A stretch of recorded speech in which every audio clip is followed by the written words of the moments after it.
تخيل انك ممكن تقبض من 25 ل 45 الف جنيه بس عشان انت بتتكلم الماني. الكول سنتر الماني في مصر بقى من اكتر الحاجات المنتشره مؤخرا، ولكن برضه في حواليه اقاويل كتير. منها ناس بتقول لك مجال فيه استعباد، ومنها ناس بيقول لك معامله وحشه جدا، ومنها ناس بيقول لك فيه ضغط كبير. ففي الفيديو ده هقول لك كل حاجه عن الكول سنتر الالماني في مصر، من اول الشروط والمرتبات والعيوب والمميزات والنصايح وتجربتي الشخصيه. بس قبل ما نبدا الفيديو ما تنساش تعملي لايك للفيديو، سبسكرايب للقناه وتفعل الجرس وتصلي على النبي، ويلا بينا نبدا. رب اشرح لي صدري ويسر لي امري واحلل عقدة من لساني يفقهوا قولي. صباح الفل، معاكم محمد ابو عيسى واهلا بيكم في فيديو جديد. الفيديو النهارده هقول لكم فيه كل حاجه عن الكول سنتر. خلينا نبدا باول حاجه سريعا كده، وهو يعني ايه اصلا كول سنتر. كول سنتر هو خدمه عملاء، بس بدل ما تخدم عملاء انجليز او عرب انت بتخدم عملاء عايشين في المانيا او سويسرا او النمسا. طب ازاي انا اكون واحد عايش في دوله من الدول دي واتصل بخدمه العملاء يرد على اي حد من القاهره؟ ده اللي بيعملوه الشركات العالميه الكبيره، ان هم بيكون لهم مراكز خدمه عملاء في دول تانية غير البلد بتاعتهم. طب ده ليه؟ ده علشان يوفر عليهم فلوس وضرائب كبيره جدا. لان مثلا المانيا عندهم شركه هنا بيشغلوا المصريين في خدمه العملاء، فبدل ما يجيب واحد الماني يديله الحد الادنى المرتبات اللي هو هيكون كبير جدا عليه وهيدفع عليه ضرائب، بيجيب حد من مصر بيديله مرتب ما يجيش نص المرتب اللي هو هيدفعه في المانيا، وفي نفس الوقت مش هيدفع عليه ضرائب، وفي نفس الوقت هيكون اوفر ليه بكتير، وهيكون استفاده للشخص اللي هيشتغل. طبيعه الشغل اصلا عباره عن ايه؟ الشغل هو عباره عن 3 انواع. نوع انت اللي بتتصل بالعميل بتعرض عليه خدمه او منتج معين. النوع الثاني العميل هو اللي بيتصل عليك عشان عنده مشكله او شكوى معينه. النوع الثالث هو عباره عن شات وايميل. طب المرتبات بقى عباره عن ايه؟ وده طبعا اهم حاجه في الفيديو. المرتبات بيتراوح ما بين 25 وممكن يوصل معاك ل 45 الف جنيه. طب الفرق اللي في النص ده بناء على ايه؟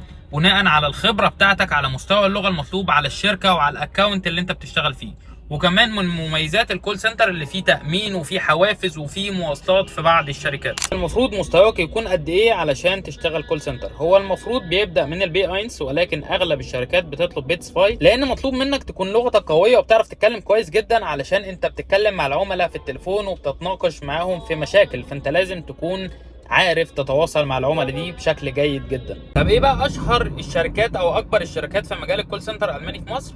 هو اول حاجه تيلي بيرفورمانس، تاني حاجه فودافون، وفي كونسنتريكس، وفي اي جي تي، وفي سيزرلاند. دول اشهر الشركات اللي لهم علاقه بالكول سنتر في مصر. طيب ندخل على النقطه اللي بعد كده، وهو مميزات الكول سنتر. الكول سنتر طبعا اهم ميزه هي الفلوس، دي من اكبر المميزات. تاني ميزه اللي انت ممكن تشتغل وانت طالب، فانك تاخد المبلغ ده وانت طالب دي حاجه جميله جدا. وكمان مش بتحتاج شهادات كتير، او ممكن تشتغل اصلا من غير شهاده، فدي حاجه جميله جدا. واكبر ميزه بقى انا بشوفها بجد، وهو ان هي بتساعدك انك تطور اللغه بشكل جبار. لان انت تخيل ان انت كل يوم بتتكلم الماني مع المان وناس لغتهم الام الماني يوميا في التليفون، فدي حاجه بتساعدك جدا جدا انك تطور في اللغه. طيب ايه بقى عيوب المجال ده؟ هو اولا الضغط الرهيب اللي بيكون عليك ضغط كبير جدا بسبب اللي انت بيكون عليك ستريس كبير. ثانيا في تبديل في الشفتات دايما، فانت ما فيش يعني مش شغل ثابت، مثلا انت كل يوم انت عارف خلاص اللي انا بشتغل من كذا لكذا، لا ده في تبديل في الشفتات كبير. ثالث حاجه وناس كتيره قالت عليها الصراحه، وده حاجه منطقيه جدا، لان ليه في فرص كبيره او كتيره للكول سنتر؟ ده اكبر دليل اللي في ناس كتيره بتسيب المجال، وناس اجمعت على ان المجال ده استعباد. يعني مثلا انت لك بريك نص ساعه في اليوم، تعبت، جالك اي ظروف، عوزت تدخل الحمام ايا كانت ايه هي، في ناس جالها امراض بسبب ان هم مش عارفين يدخلوا الحمام، يقول لك خلاص انت تدخل في البريك بس. واحده قبل كده قالت ان هي راحت المستشفى بسبب ان كانت بطنها وجعها، واستاذنت ان هي تروح يعني تقوم دلوقتي، وهم ما رضوش خالص، قالوا لها في البريك بتاعك. يعني في عيوب فعلا في المجال ده كبيره، ان هو انت بتقعد هنا ما بتتحركش، يتصل عليك مثلا عميل يهزقك بتاع، انت مالكش حق انك تتكلم او ترد عليه، انت لازم دايما تفضل مبتسم سعيد ما بتردش. فكل دي من العيوب الكبيره في المجال ده. طب هل المجال ده يستحق وهل ليه مستقبل ولا لا؟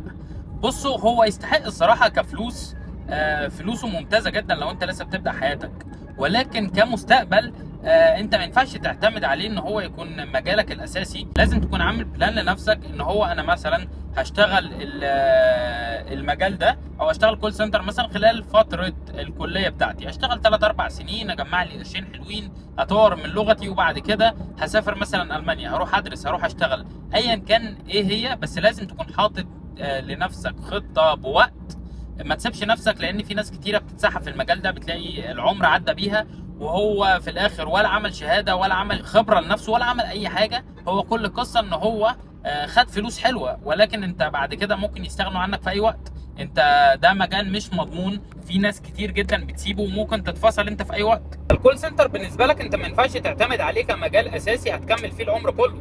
انت المجال ده كبيرك فيه تكمل لغايه ما يكون عندك 40 سنه، وبعد كده هيقول لك مع السلامه، لان هو اصلا من الشروط اللي انت يكون اقصى حاجه في العمر يكون عندك 40 سنه. فاوعى تقع في فخ ان انت تعتمد ان المجال ده هو مجال اساسي مدى الحياه. ندخل بقى على اخر حاجه، وهو هل انا كان ليا تجربه شخصيه في الكول سنتر ولا لا؟ انا كان عندي تجربه في اغلب الشركات اصلا اللي انا قلت لكم عليها، قدمت فيهم كلهم ورحت عملت فيهم انترفيو، في منهم اللي كان اونلاين وفي منهم اللي كان فيس تو فيس يعني. الصراحه الاشكال اللي كانت في اغلب الشركات ما عجبتنيش، ما جاتش معايا سكه، مش شكلي فاهم. الستايل بتاعهم، طريقتهم مش هتنفع معايا. تاني حاجه ان هم ما عندهمش مصداقيه، ان هو مثلا تلاقي بوست يقول لك هتشتغل من بكره وهنساعدك في الانترفيو، هنساعدك في كذا وكذا. هم صراحه بيبعتوا لك الاسئله، في منهم بيبعت لك الاسئله اللي انت ممكن تحضر منها، ولكن بعد ما بتعدي الفيرست انترفيو بيكون في سكند، وفي السكند انترفيو بيكون في امتحان. لما تيجي بقى تطلب منهم ان هم يساعدوك يبعتوا لك الاسئله، او تقول لهم حتى يعني الامتحان ده هيكون عباره عن ايه، انا عايز احضر له، هيقول لك ما نعرفش، اسال كذا واسال كذا واسال على النت ونزل بوستات. وهتلاقي بجد اللي انت يعني ما استفدتش حاجه منهم مطلقا. وفي كتير بينزل بوستات على ان هو يقول لك جيرمان بس وهتشتغل من البيت وهتشتغل مش عارف ايه، وفي الاخر تروح يقول لك لا احنا طالبين كمان مع الجيرمان مستوى B1 او B2 انجليزي. فهو الكلام بيبقى عكس اللي مكتوب في البوستات اللي هم بينزلوها. ومن المواقف السيئه جدا اللي انا رحت في شركه منهم عملت انترفيو، وبعد كده قعدت اكلمهم اقول لهم هل انا اتقبلت ولا لا. قالت لي طالما ما حدش رد عليك يبقى انت ما اتقبلتش. واتصل بالشركه اسالهم، اتصلت بالشركه ما خدتش برضو حاجه مفيده. وبعد 4 5 شهور قلت اقدم تاني في نفس الشركه. بعد ما قدمت عمل معايا انترفيو، المره دي كان اونلاين. فاللي بيكلمني قال لي اشتيني زي فور، فقلت له اشبين محمد ابو عيسى اشتو ماوس ايجيبتن، وقلت له ان انا عشت في المانيا 4 سنين واتعلمت هناك. فراح قال لي هو انت عملت معايا انترفيو قبل كده؟ قلت له مش عارف، انا جيت في مره يعني في الشركه وعملت انترفيو كان فيس تو فيس يعني، ولكن المره دي انا ما اعرفش مين اللي بيكلمني. راح قال لي طب مليني اسمك كده كامل، مليته اسمي. راح قال لي يا محمد انت مقبول معانا من 4 شهور وما جاتش الشغل. ما جاتش الشغل ليه؟ قلت له انا ما حدش بلغني اصلا، وبعدين اتصلت كذا مره قالوا لي انت ما اتقبلتش. قال لي لا انت كنت اتقبلت معانا وما نزلتش الشغل، انا جاي قدامي على السيستم اللي انت اتقبلته وما نزلتش الشغل. فدي حاجه من العيوب اللي هم مش بيتواصلوا معاك ومفيش حاجه واضحه فاهم انت. هو كل القصه اللي انت هتلاقي بوستس كتير على الفيسبوك، هتدخل تكلمهم هيدخلوا كلهم تبع نفس الشركه، هيبعتوا لك نفس المسج اللي هم بياخدوها كوبي بيست. هتيجي بقى تتكلم بعد كده، هتيجي تتابع هتلاقي يقول لك والله ما اعرفش، انا ما عنديش فكره، طب اسال فلان، طب اسال علان. وهو ده الموضوع. ومن اكبر العيوب اللي انا قابلتها التناكه الرهيبه اللي بالذات في البنات اللي شغاله هناك. انا بروح مثلا الاقي البنت عامله وشها كده بتبص لي من فوق لتحت وبتاع، اجي اكلمها ما تردش عليا اصلا، وبعدين تروح قايله لي ايوه كده بالظبط. اقول لها مثلا عندي دلوقتي ميعاد انترفيو ما تردش عليا، وبعد كده اتكلم اللي جنبي وهكذا فاهم. ففي تناكه كده شويه ما اعرفش ايه سببها، يعني محسسني اللي هم يعني من عيله القوم. وتروح مدياك بقى كلمتين 3 انجليزي في النص على اللي بيبقى شغال برضو ايا كانت اللغه اللي هو شغالها. بتلاقيه تنك جدا، بيقعد حاطط رجل على رجل كده. ويعني في من ضمنهم واحد كان شغال الماني وما يعرفش اللي انا يعني كنت عايش في المانيا وما يعرفش اللي انا بتكلم الماني مستواي ايه. فقعدت معاه فبيقول لي وبتعرف تتكلم الماني بقى على كده؟ قلت له يعني بتعلم. فلقيته ايه الولا لما قلت له بتعلم وهو افتكرني ما بعرفش اتكلم. وبعدين بيقول لي بتعرف بقى تتكلم الماني والاكسنت بتاعتك عامله ايه، ولا انت يعني بتبصمج؟ وبيضحك ضحكه سئيله كده مش عارف ايه سببها. فالمهم قلت له والله يا صاحبي قلت لك بتعلم. فالمهم لقيته بقى زهق فيها، رحت انا قالب لساني الماني بس، يعني ما اتكلمني ولا كلمه عربي، انا كانك ايه عملت ترجمه كده. رحت كل الكلام الماني. راح الولد بصص لي كده، قلت له ايه رايك في اللغه، بعرف اتكلم ولا ببصمج؟ فباختصار شديد يا شباب انا ما اشتغلتش لان المجال ما جاش معايا. لقيته كله مجتمع مش هيناسبني، في استعباد وفي عيوب برضو مش هتناسبني. اغلبيه الكول سنتر بيكون في القاهره، وانا زي ما انتم عارفين انا من اسكندريه، فيعني بشكل مجمل ما جاش معايا. وما انصحش ان حد ياخده كمجال اساسي، كحاجه اساسيه. لا، انت تاخده يكون ممتاز جدا لو انت في فتره الكليه، لو انت لسه في بتتعلم اللغه بتطور من نفسك، الكلام ده كل ده هيفيدك جدا.